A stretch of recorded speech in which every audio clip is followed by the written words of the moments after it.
జిల్లా చౌటుప్పల్లోని దేవాలమ్మ నాగారం అటవీ ప్రాంతంలో చిరుత సంచరిస్తున్నట్లు రైతులు అనుమానాలు వ్యక్తం చేస్తున్నారు. దీంతో పోలీసులతో పాటు ఫారెస్ట్ అధికారులకు సమాచారం ఇచ్చారు. అక్కడికి చేరుకున్న అటవీ శాఖ అధికారులు రైతులు చెప్పిన ప్రాంతాన్ని పరిశీలించారు. చిరుత సంచరిస్తున్నందున ప్రచారంతో ప్రజలు గ్రామస్తులు భయాందోళనకు గురవుతున్నారు.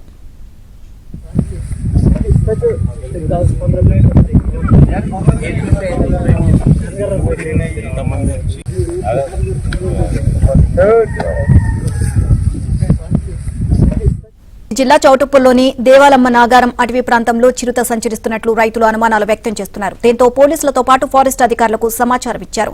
అక్కడికి చేరుకున్న అటవీ శాఖ అధికారులు రైతులు చెప్పిన ప్రాంతాన్ని పరిశీలించారు. చిరుత సంచరిస్తున్నందున ప్రచారంతో ప్రజలు గ్రామస్తులు భయాందోళనకు గురవుతున్నారు.